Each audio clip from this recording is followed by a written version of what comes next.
How do I do Dungeons and Dragons and Discipleship? Well, like any good preacher, I have a book.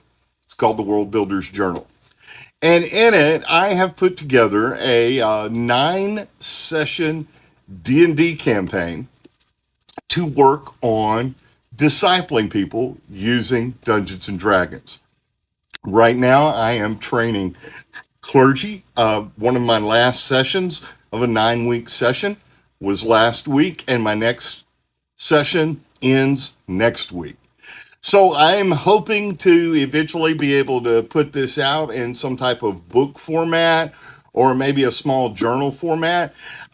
If you've ever DM'd or been a game master for a tabletop role-playing game, you don't need a lot of instruction, especially if you've got clergy training, to merge both of those worlds together.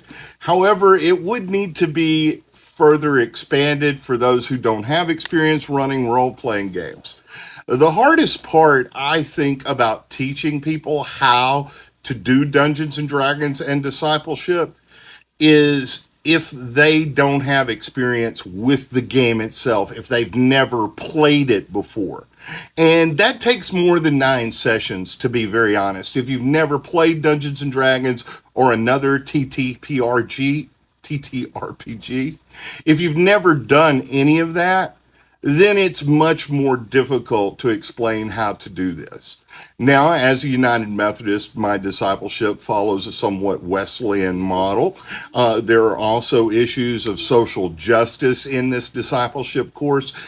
Quite a few of the things that we as Methodists like to focus on. There are some power dynamics in here, which we need to disciple people about. There are issues of racial inequality that we face in our country that we need to disciple people about. And I think tabletop role-playing games are a wonderful way to do it.